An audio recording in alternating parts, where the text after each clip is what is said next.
Gallant, who's kind of led the threats against Lebanon. It could also mean some of the candidates who the US really has talked about as alternatives to Netanyahu, like Benny Gantz. There isn't really an anti-hawkish narrative inside the Israeli body politic right now. There's an anti-Netanyahu one. So the actual risk of war, I think, is only growing.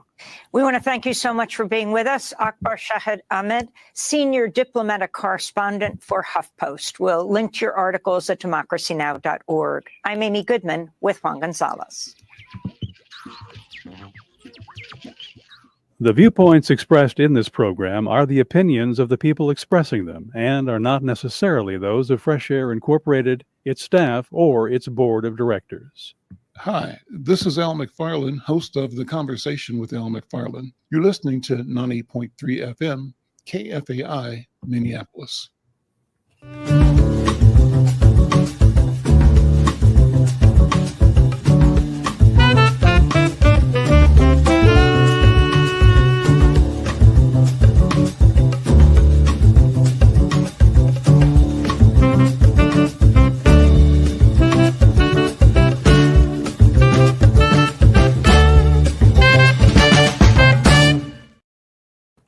I am Al McFarlane. Welcome to The Conversation with Al McFarlane. I'm glad to be here and glad to have you along as well.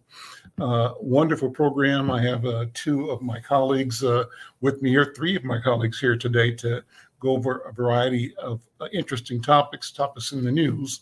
We would begin, however, with our connecting with Coach Leah. We want to give you an update on the world of sports that she uniquely views and participates in. Coach Leah, welcome. How are you? Good afternoon. And you're on the road, right? I am on the road. I am currently in Cleveland, Ohio, prepping for our Tall Girls United Wellness, Wealth, and Winning Conference that we hold alongside the women's Final Four every year. And as we know, this year is in Cleveland. And oh my gosh, anybody have a chance to stay up a little late to find out who the final two teams for the women were going to be playing? Oh, this is going to be a phenomenal Final Four this year. So we've got South Carolina making a repeat appearance in the Final Four this year. We've got Iowa also making repeat appearance. They knocked out LSU, which was an epic rematch of last year's championship game. Phenomenal game. If anybody has a chance to check out those post-game press conferences, you're really going to be touched by the emotion that was displayed by both Louisiana, LSU, as well as Iowa. Phenomenal. And then we had UConn, who, yes. So somebody's jumping in the show, you know, this is live, you know, things just had this happen. He's like, this is the Final Four. I'm like, yes. So anyway, and then also to see in the second game, how UConn was able to, and they've just been battling injury all season. Our home girl, Bucher, was able to play the entire game, and I know that she was so extremely tired, but she, was able to get some inner strength at the very end to hit some very, very key buckets, and then beat a USC team led by the phenomenal freshman Juju Watkins. And so it was just so much fun. So anyway, I can go on and on and on and on and on and on and on and on about that, but really just wanted to tell you how excited I am. And again, so grateful to Insight News for your support of our efforts with Tall Girls United and all things Fraser Foundation related. I just really, really thank you. And I'm so grateful that you're in alignment with the work that we are doing to make change. Awesome. Well, we're happy to be working with you and to be partners and supporters. So I think it's just wonderful to have your voice and your unique analysis and your activity that's at the center of that engagement. We're pleased to be able to support that and help you elevate and engage people across the board. anything you're watching for extra? What are your predictions? Any predictions for the outcomes? So I have a tape segment that I'm going to share with you in the upcoming weeks, and so we'll have already had the winner crowned, but I'm going to pick South Carolina. I've tried to never bet against them. I will tell you, last year when they were knocked out of the semifinal, that took the wind out of me. And Coach Staley, is that Coach Staley? Yes, Don Staley. Okay. Yes, absolutely. And so she is bringing back her team with 5 brand new starters. 5. Who does that? I mean, and they are just playing with so much wonderful chemistry, and she is allowing those young women to determine their own destiny by stepping up, holding each other accountable, and the coaching staff trusting that they are going to do just that. Of course, giving them the coaching that they need and the tools that they need, but also allowing for those stars to be stars and hold each other accountable. And it's been working. And I'm what's the old saying? When it ain't broke, don't fix it. So let me do this just to modify on the fly here a little bit. I know you just about doing a few minutes opening, but I wanted you to say hello to our other co-hosts today, my brother Yusef Mgeni, who's joining me from St. Paul, and my brother Yoji Senna, who joins us from Bahia in Brazil. And wanted to bring the guys on just to have them say hello to you. And I don't know if either of you guys, Yoji or Yusef, have questions that are sports related that you want to either shoot at Leah Jean or get feedback from. Yusef, how you doing, man? Pretty good, brother. Listen, thank you, Leah Jean, for that excellent summary of what's been happening in the Sweet 16, the finals and stuff. Incredible. No worries. I mean, this is an incredible time for me.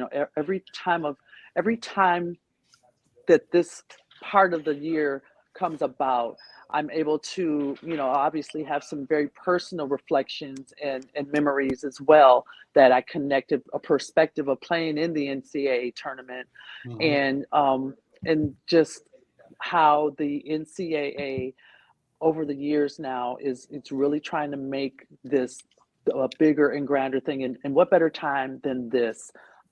Women's sports in general are just really just busting out the seams at this time. And so a lot of people are saying that the women's Final Four, which is already sold out, by the way, is going to be probably have better viewership than the men. It'd probably be the first time, because I'm not sure if it happened last year. It may have, but I know they broke records, but we may have higher viewership than even the men's tournament this year.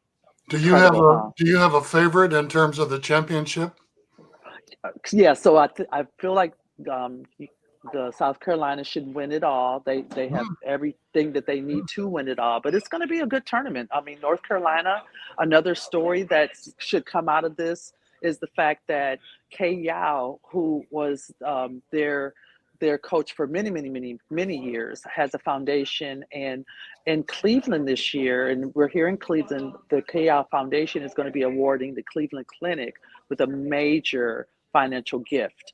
And so to have North Carolina's team here during that same time is, in my opinion, is pretty phenomenal. So be on the lookout for some little stories that I'll be sharing with that nuance per se. And then also, of course, you've got Caitlin Clark that plays for Iowa, our neighbors a little to the south of us, and her deciding to forego her last year of eligibility and going ahead and playing in the WNBA. So funny at the end of their game last night, Kim Mulkey, as they were going through the line shaking hands, pulled her in close and said, "I'm sure glad you're leaving."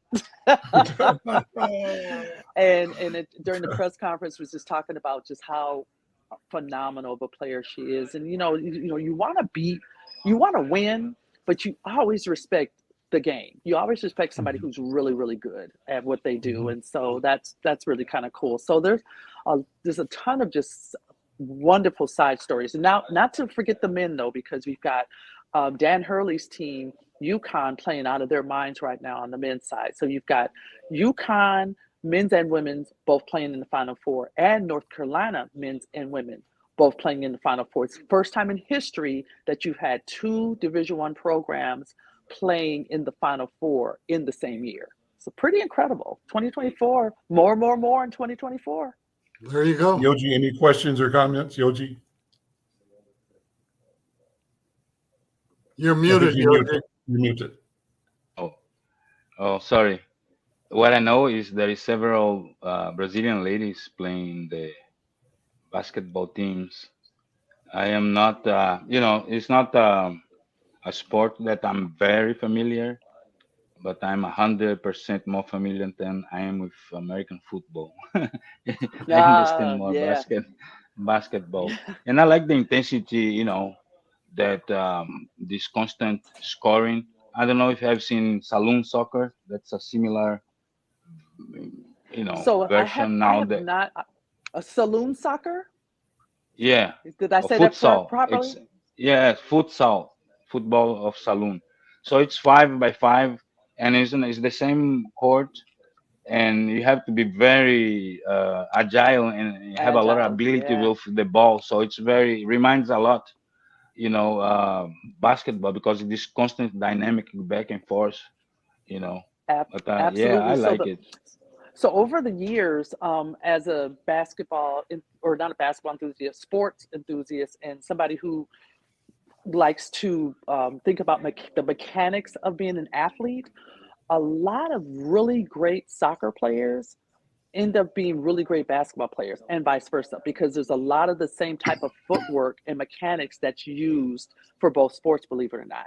And so, and especially when it comes to playing defense, believe it or not. And so I can go on and on about that as well. The defense of the knowledge of defense of basketball applied to soccer is very, actually, it's the zone zone defending that I remember when people talking about. Let me throw a curveball in here for everybody to jump on before you leave, Leah.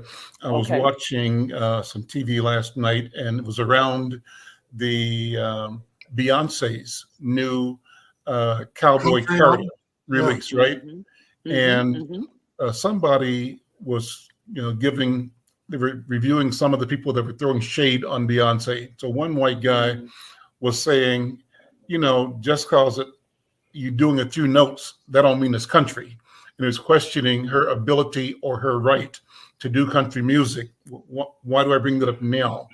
The example he used to describe or to compare his sense that Beyonce is not legitimately in the country lane was that he said, if you remember Michael Jordan, do you remember him as a basketball player or as a baseball player? A baseball player. Yeah. And so that was his way of saying that Beyonce ought to stay in her lane, not try to do both. But what do you guys think about that? Yusef, what do you think about that? Well, the interesting piece is that the spinoff of Beyonce's entree into the country music world has benefited other Black country and Western artists who were not getting any play at all, who are now being invited to different country music festivals around the country and other platforms to share their wares, where they repeatedly encountered when they went to a concert to perform. One of the white concert people said, "Are you lost? What are you doing here?" And she said, "I'm here to perform." And so now it has resulted in greater exposure for other Black country Western artists sort of in Beyonce's wake, which is good news, I guess, for those who are into country Western, that it is becoming more diverse. And the streaming of her album has just gone off the wall, Al, in terms of its popularity. It's being picked up all over the place. Beyonce herself says it's a Beyonce album. It's not a country Western album. So right. I always wanted to go to a Charlie Pride concert and go down front and turn around and look at the audience, because he began his concerts by saying, "I know I don't look like I sang and I know I don't sing like I look, but we're going to have a good time tonight. And then, he would do his thing. But I was always real curious about that, because Ray Charles, man, I remember being in number one country album of all time. Yeah, Ray Charles. Okay. Being in a bar in Worthington, Minnesota, when I went to school there at the junior college, right? Mm-hmm. And remember seeing, the guys at the bar crying in their beer. That's a beer music, beer country music, right? Mm-hmm. And so, what Beyonce is doing in part is sort of reclaiming our equity, our ownership, our invention, our base in creating that idiom of music as well. Go ahead, Yoji. That's what I wanted to say, because the guy has the right to say all this to Beyonce, because country music came from Bavaria, and Alsace. So therefore, it's his, right? And I think there's some kind of Provençal in there, but yes, he don't know the history of country music. That it's our music too. And the funny thing there was a flash mob here a few weeks ago in Bahia, in the big tourist place, thousands of people doing a country dance, American line, country dance line with her album, her music. In Bahia, I found very strange, but not strange that much, because she comes here regularly. She's initiated in a temple here in Bahia, so she comes regular. Sometimes I know. So, but yeah, they did a flash mob dancing like those Texan style dance with cowboy hats and plaid shirts, and cowboy boots and jeans. It was very fun, and it was 96 degrees outside anyway. But Yoji, I'll give you a little education. My two favorite country music titles. The first one is "You're the Reason Our Kids Are Ugly," and the second one is "Mama Get a Hammer, Papa's Got a Bug on His Head." Okay. Well, let's leave it there. Cool. Those are good titles. Leah, we'll see you later. Thank you. Thanks, Leah. In fact, can I just mention just a couple things really quick? Sure. So I just want to thank our honorary chairs for our Wellness, Wealth, and Winning Conference, the Mayor Brad Sellers, former NBA star, who is the mayor of Warrensville Heights here in Ohio, Kim Sellers, a wonderful journalist here in Cleveland, and their four daughters are all serving as our honorary chairs.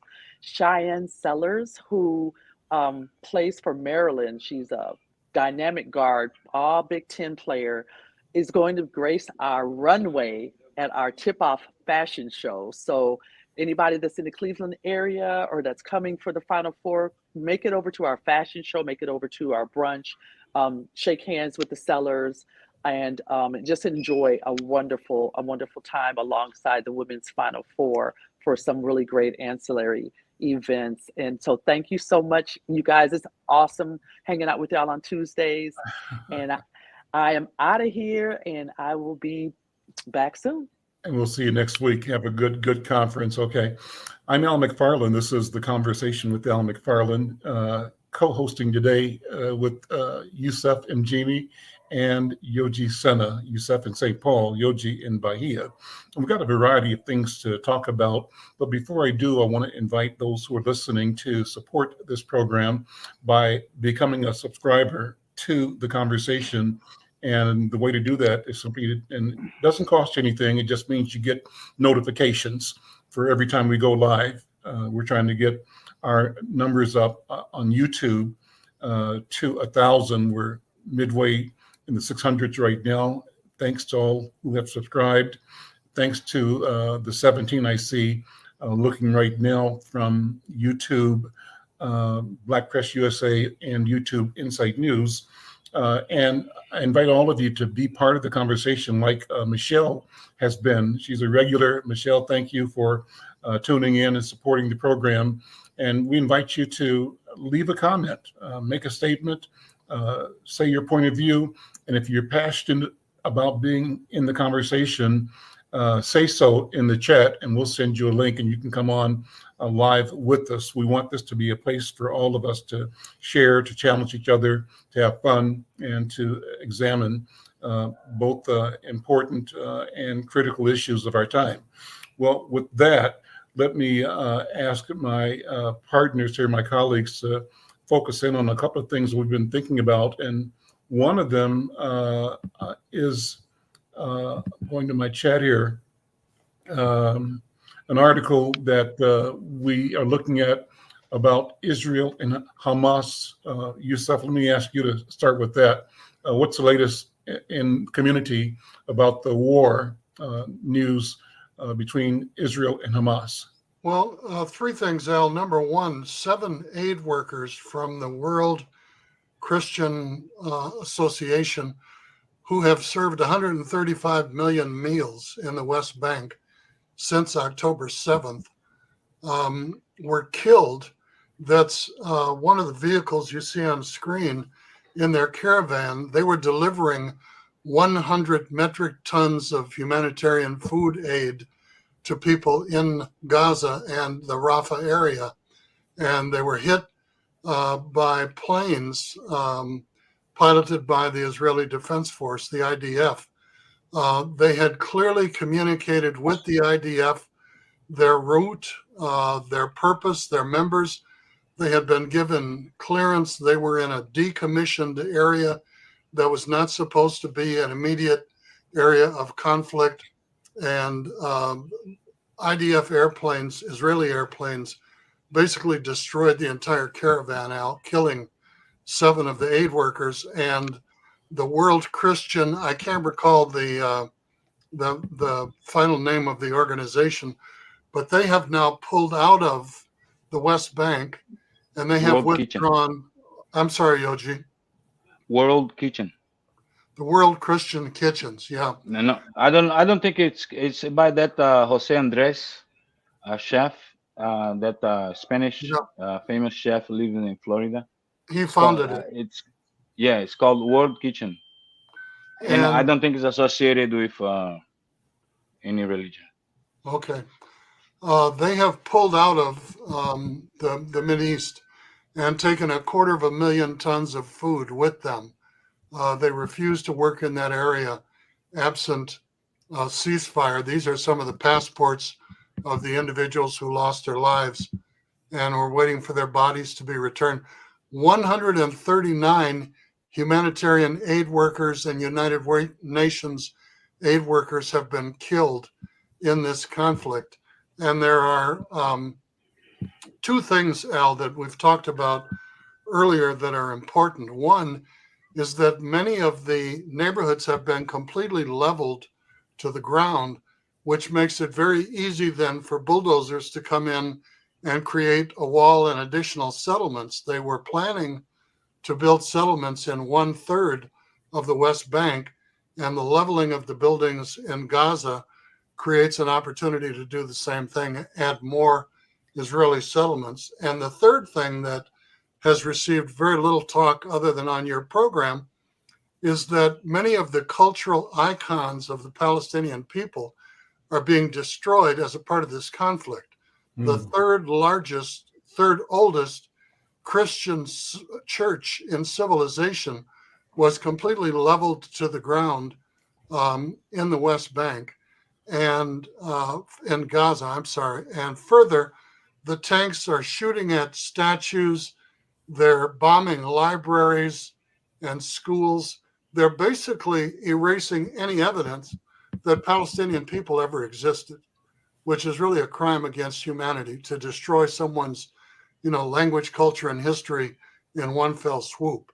And tens of thousands of people have come out over the past week demanding Netanyahu's resignation.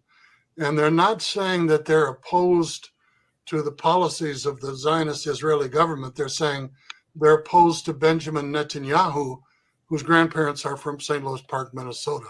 Mm-hmm. And they're basically saying that he has to go because he has said that there will be a 2-state solution over his dead body, and that his plan from the outset was to open the gates of hell in Gaza following the October 7th terrorist attacks against Israeli settlements. So the situation over there has really come to a boiling point, and many people are afraid that it might start another Mideast war because of Israeli attacks on the Iranian embassy in Jordan, and the fact that they've publicly stated that they intend to assassinate the leadership of Hamas, regardless of which country or whose support and refuge they're receiving.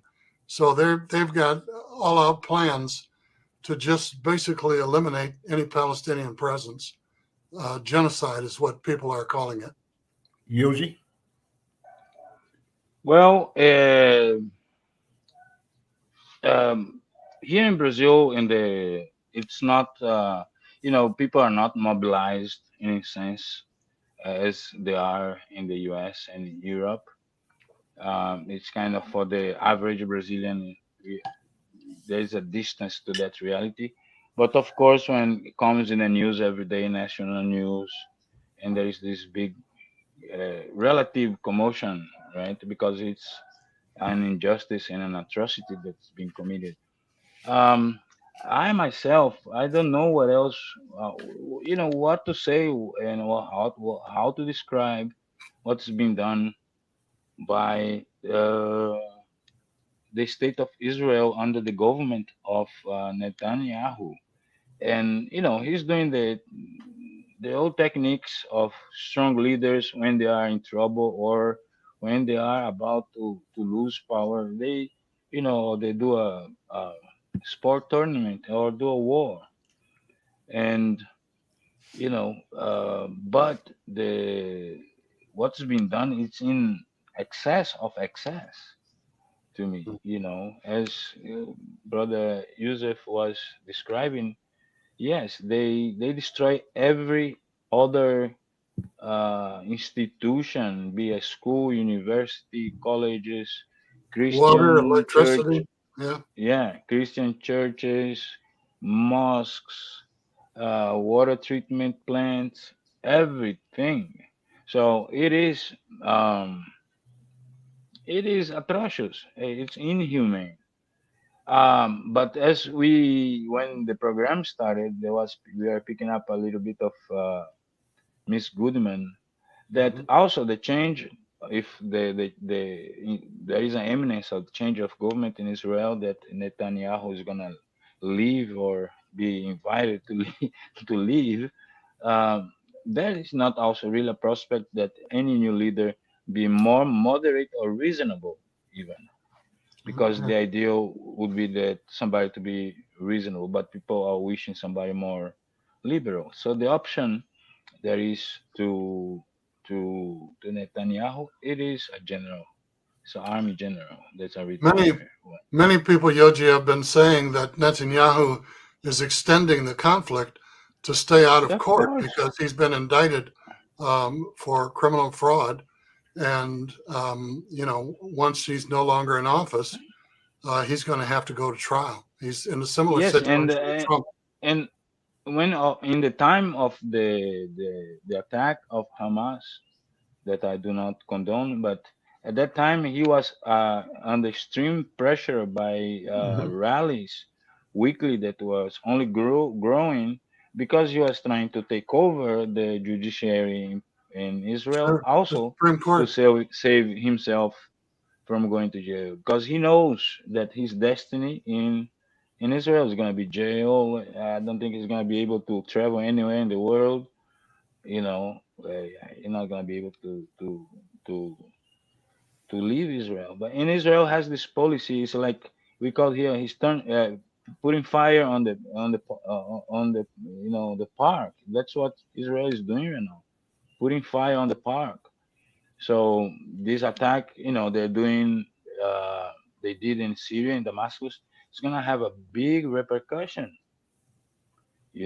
So, but also you need to understand the ethos, how the Jewish people uh, are, right? So, for example, we are supposedly in this Christian world that we are taught to give the other cheek, kind of, right? So, and there is the cosmogony of the Muslim world. Like if you are caught thieving in a grocery store, they're gonna cut your hand. So it's difficult to us to understand this idea, right, of cutting the hand as punishment. But also need to understand the Jewish mind. So they are the people of the Solomonic justice, right? So they don't talk about forgiveness. They don't talk about give the cheek. Jesus came and was revolutionary in a certain way when he brings this concept from Asia, from Hinduism, that give the other cheek and be peaceful and that stuff. So even though that he went in the market and kicked all the tables, so it is in the ethos in of the Jewish people. In certain ways, sometimes how we teach our kids. Somebody beats you in the schoolyard, go back and beat him. So they are doing this to for the next decades. The Palestinians not gonna be able to stand up. They're gonna be suffering. Then the population gonna decrease because of the amount of kids that are being killed. There's not gonna be reproduction. They're gonna decrease the population of of Palestinians. They're gonna be all this rubble that is there. It's impossible to clear and where to put in 10 years and then build. You know, so they are inflicting extreme cruel punishment that's gonna last for generations. It's in certain way form teaching a lesson to the neighbors to don't mess with Israel. And was a coincidence or not also when happened the October 7th might be not a coincidence. The attack of Hamas might have been instigated to because in certain way in this chess game would benefit Netanyahu, you know. That's the point of view that you're hearing a lot about. You know, Yusef, you also mentioned the widening and the fear of widening the war. And in today's Al Jazeera, there's an article that says Israel strikes Iran consulate in Syria's capital, Damascus. And the subhead says that Iran has promised a response after the alleged Israeli attack on its consulate killed 7, including 2 top commanders. The article, I'll read 2 paragraphs, says Iran has promised a response after its consulate in the Syrian capital Damascus was destroyed in a suspected Israeli missile attack, killing 7 people, including a top commander and his deputy. Brigadier General Mohammad Reza Zahidi, a senior commander in the Quds force of the Islamic Revolutionary Guards Corps, and his deputy, General Muhammad Hadi Hajriahimi, were killed in Monday's attack, the IRGC said in a statement. Israel has long targeted Iran's military installations in Syria and those of its proxies, but Monday's attack was the first time it had targeted the embassy compound itself. And it summarizes the story by saying what happened is that, you know, the consulate is next to the main embassy building in Damascus's Meza district, struck at about 5 p.m. on Monday, yesterday. It says that several IRGC military advisors were in the building at the time of the attack, and 7 were killed, according to that organization, including Zahidi and Hajriahimi being among the dead. And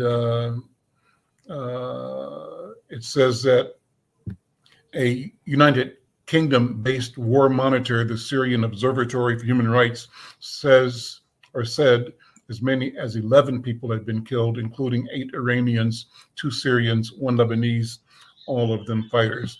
So Yusef, you know, the idea of this thing expanding, what does that hold for the world, and certainly that area of the world?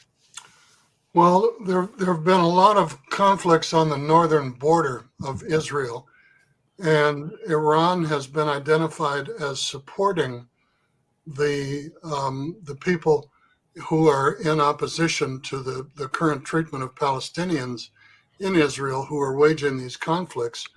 And I like to refer to it as Palestine because in 1948, when Israel was created and given part of the land that was at that time a British colony, they occupied 12% of the country. Today, they occupy 82% of the country, and it's referred to as Israel. It's no longer referred to as Palestine. The truth of the matter is that the country is surrounded by Muslim Middle Eastern countries, Jordan, Syria, Egypt, Saudi Arabia, and these countries, the Palestine or Israel, however you wish to refer to it, is a narrow sliver of land that's surrounded by these Muslim countries. And to launch the kind of attacks that have been waged in other countries across international borders is not something that people are going to take lightly. Now, Iran is a country of 700 million people, and they have an air force, they have an army, they have significant military capacity. And if Iran is drawn into a war with Israel, Israel would then be in a position of essentially leveraging its allies to come to its aid and defense. But the loss of life, the damage, the potential for conflict across many future generations is enormous. And Netanyahu, not unlike other former emperors in current and past days, seems to equate himself to God, that he can do or order any kind of military exercise that he wishes, with full immunity. And that is not the case. And Iran has stated that they intend to respond accordingly to the missile attack on one of their embassies in Damascus. So, the real downside is the collateral damage, the innocent civilians who are killed. 32,000 people killed in Gaza. And as I pointed out earlier, Israel counts every male casualty as a member of Hamas, whether they're a child, an adult, a member of Hamas or not. They've killed 11,000, 12,000 males out of the 32,000, which means that 20,000 were women and children. Mm. And they claim all of the males as Hamas casualties, which makes no sense at all. How you declare every male within the West Bank as a member of Hamas. It's unbelievable. It makes you wonder what they mean when they say they intend to eradicate Hamas completely, and the only impossible thing to open the gates of hell. That means destroy all the men, right? Yeah, and to open the gates of hell. But listen, the survivors is going to become new members of Hamas. And their children and their grandchildren. Yeah, they're creating more Hamas. Yes, forever. And this is the thing. Israel is trying to really, not Israel, like sometimes I've been unfair when you say Israel. It's the government of Netanyahu. Yes. Right? Mm-hmm. He has been a toxic leader for the last, 20 years. He's been in and out the government. So, but right now, because he's in big trouble, that might be one of the positive things about Israel, that he might go to jail, because past presidents and prime ministers of Israel has been in jail. But he is trying to divert the attention to avoid that, because probably they're gonna discover more things. But he is provoking Hezbollah. He's provoking, right? They killed the UN workers also in the border of Lebanon, the monitors of the line. So Sure. as they kill these workers, so they attack diplomatic establishment of supposedly enemy country. Right? Under the current conditions, Yoji, they're predicting that 50% of the people in Gaza will starve before July. Yes. No, but chicken checking this out. So they attack the embassy of Iran. So Iran is gonna retaliate. So it's gonna be a bomb in some embassy, Jewish embassy. I mean Israeli embassy or any some other Jewish institution, big one. So, but also Israel is looking for pretext to destroy the nuclear program of Iran. So this Israel, it's in the mood of destroy since it like this. When I say Israel, Netanyahu is in the mood. Let's destroy Gaza. Let's get in a fight with Hezbollah and let's destroy Iran. So he's Uh, hoping that's gonna happen like in Ukraine. There's not gonna be election until the war ends. It's like a doomsday scenario. Let me switch Scenario. gears, gentlemen, and I'll bring up two other items that are in our notes, and they don't have to be paired, but in my mind, there's some similarities that are worth pointing out. And the two items are Sean Diddy Combs, what we know about the accusations against him. That's blowing up in social media in the Black world for sure. And I'm curious as to what you all are thinking about that. But then when I hear that, I also think about what's happening with former President Trump. The note is that he was able to secure a $175 million bond in his New York civil fraud case. But Al, you've frozen temporarily. The flip side of the Trump makes story, them above the law. Now, that's the connection I'm looking at, not the particulars of their. But let's go to the Sean Combs story first, and then you guys can weigh in, and that's well, fine too. And yeah. to our viewers and listeners, we want to hear your.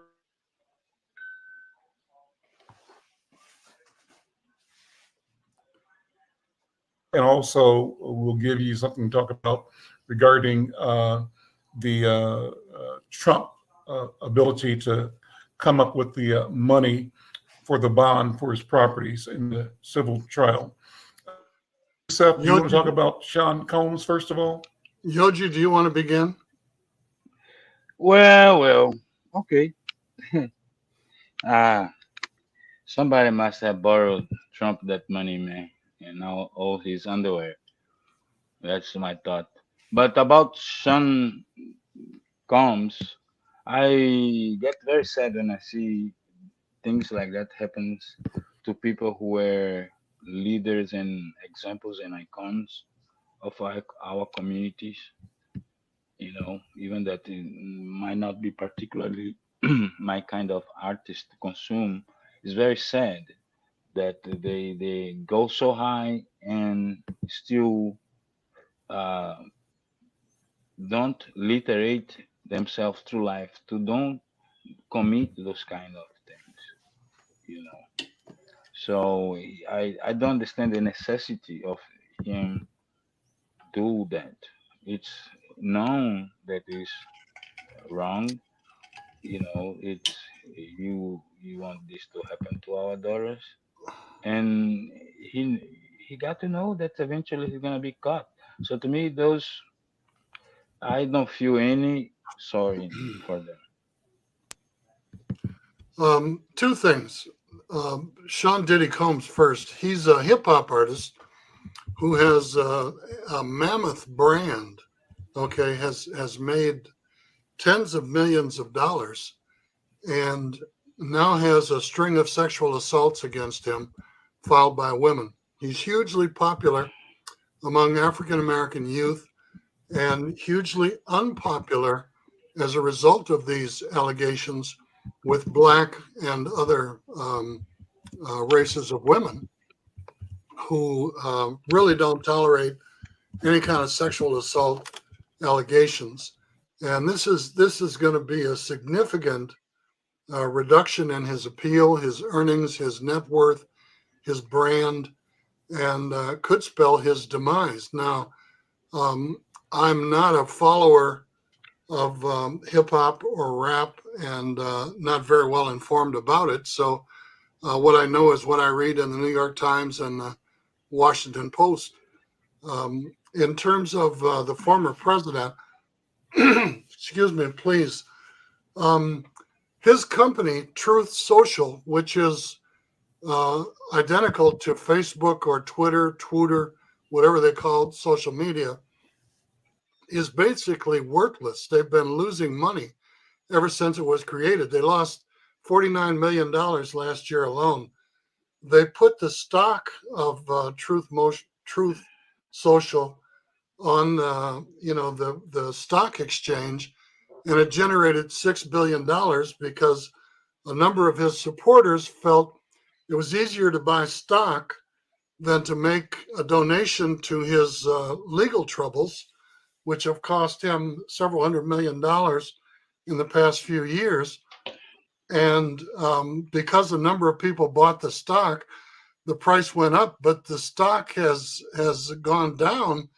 As of yesterday, I read a short piece that said it has already lost 20% of its value because a large number of people purchasing it rose the stock. And once people could get more for it by selling it than they paid for it, they started dumping it.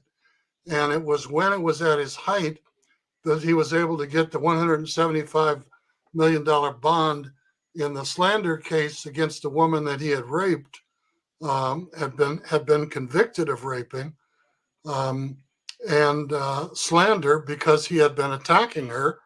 And she was awarded, I think, was it $450 million as a result of the trial. And he had gone to 30 lending institutions, and every single one of them had refused to extend a bond or loan him any money to cover that judgment while he was appealing it. So he's got 91 felony counts against him that are rapidly approaching or are currently in their court dates and on the docket. And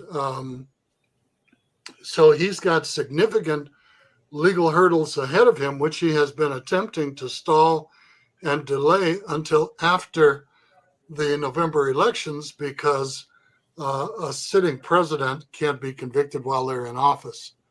And, so he's got Bibles for sale now for $59 that include the Constitution, the Bill of Rights, the 10 Commandments, and the verse, the words to God Bless America. He's got gold shoes for sale for $400, tennis shoes, okay, that have been spray painted gold. He's got all these different things that he's selling, trying to raise money to solve himself. And he's got all these lawyers who are suing him because they defended him when he claimed that the election was stolen and have yet to be paid. So he's got trouble finding a lawyer willing to defend him because all his former lawyers are suing him, which was the same case with the contractors that he hired in New York City. And Trump is a brand. He's not an empire.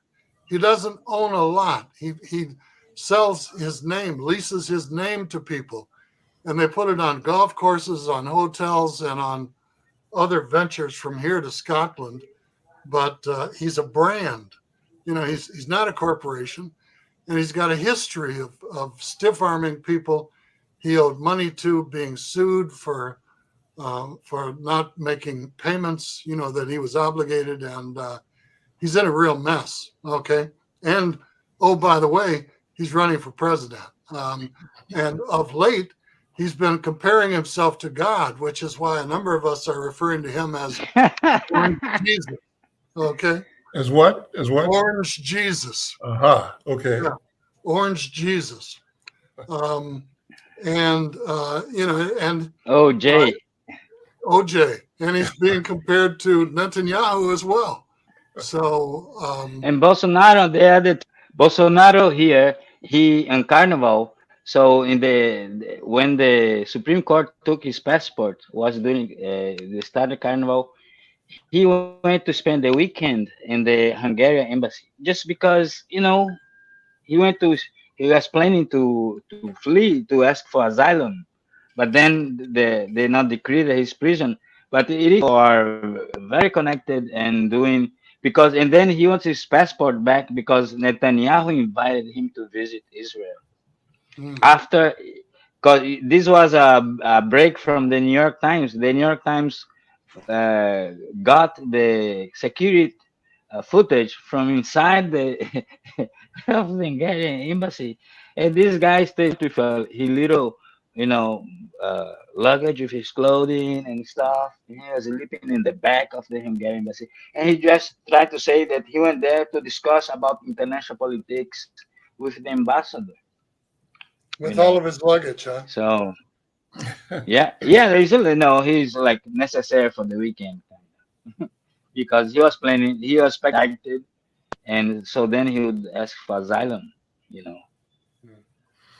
Let me ask, switch one more time, guys. A topic that I watched on TV last night on Roland Martin in particular. Do you watch Roland Martin from time to time, Yusef? You ever check him out? On occasion, yeah. I've been paying more attention to him. Interesting, and he tackles topics. But one last night was on the removal of the Board of Regents at Tennessee State University. Have you watched that at all? The conflict there? Only from a distance, Al. Only from a distance. Yeah. And Cooper, if you can find something, pull it up. I'd like to talk about that for a second. Did the governor remove them? The governor removed the regents and appointed new regents, and his answer was that the new regents that were being appointed were all Tennessee State University alum, so that should be okay. But that reminds me of the old strategy. If these Negroes don't like what you're doing, find some new Negroes, right? That'll co-sign, represent your intent. And what's behind the incident was a federal report which analyzed how much land grant universities should have been paid by state governments, primarily in the Confederate states. The premise of the land grant universities that the federal government decided to, in order to support education in states, invest. But it was an intention to make higher education available to all the people. Well, that ran into resistance in southern states that did not want to provide education opportunity for Black people, the formerly enslaved, right? And so the government responded with a bill that required states to set up separate funding for the newly created historically Black colleges and universities, HBCUs, as we refer to them today. And this study showed that based on what those schools should have received from the collection of state government in the South in particular, they didn't receive, that there is a debt owed to them in the arena of around 10 to 12 billion dollars. I think that's the number. Let me double check here. And they break it out by state. So Tennessee itself probably owes 1.3 or 3.1. I don't have the exact number, but a substantial amount that should have been given to TSU, according to the intention of the federal government and the basis for which land grant universities were established and funded under the federal law. And so here's the question. What do we do when states continue to, even when they're caught, act like they can't understand English, can't understand the laws they wrote, can't understand the bills they sponsored, and refuse to turn the money over to Black institutions or to Black people? And this is an education venue or event, but the same principle applies in every element of our experience here as African people in this country. Yusef, what do you think? Well, just by purpose of definition, the University of Minnesota is a land grant institution, and all of the state colleges around the country are, for the large part, land grant institutions. Historically, Black colleges and universities have been underfunded since their very creation, and many have had to rely on tuition, on support from religious and philanthropic institutions just to keep their doors open. And, up until, the turn of the century, the majority of Black doctors, Black lawyers, Black professionals came out of historically Black colleges and universities, not major white institutions. And if you look at HBCUs today, the majority of students in their graduate schools are white students because the tuition is lower, because the education is more student focused. Class sizes are smaller. It's not like the U of M that has 56,000 students. It might be a college of several thousand where you can get individual attention and really focus on the subject that you want to learn. There are 3 courses of action: educate, agitate, and litigate. And I think we're at a point where many institutions are now going to find themselves facing legal challenges to recoup that support that was earmarked for them, for which they never received.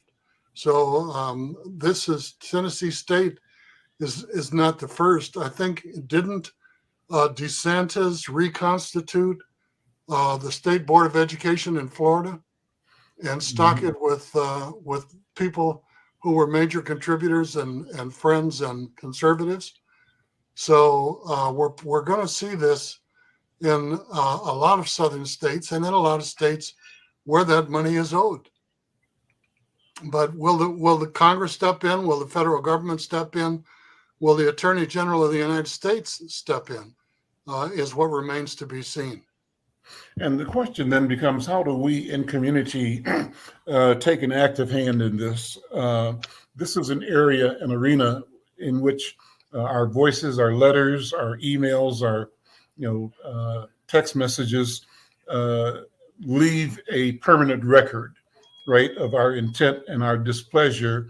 And we ought to be able to use this experience as one to continue to drive home the value of voting in every community that we are in around the country, because the power here ultimately is the power to, if the legislative leaders are not serving our interest, challenge them and try to put new people in office that hear our point of view. That's what I think. And it reminds us, though, that, we can't act like everything is okay, because it's not. And that we simply need to continue to mobilize and explain why every vote is related to every outcome, even though it seems distant. Yoji, what do you think? I agree 100%. It's frustrating, but you still gotta those attempts is being done, everywhere. Here too, it's incredible. I told you, I think a while ago, how things replicate here in Brazil that happen in certain way with Black communities. So they start already. People be offended by certain books that aren't kids reading. So it's already this movement also. This Parents' rights. This kind of thing, encroaching of everything. Like they finally shown their face that everything that signifies some kind of improvement, empowerment, the equanimity, it's bothers certain people to a very deep level, and also it's very sad, it's very dangerous.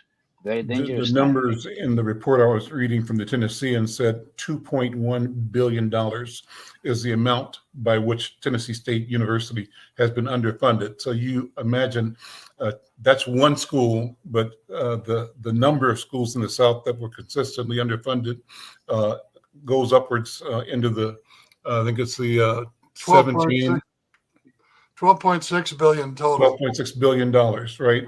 And in our chat on the inside,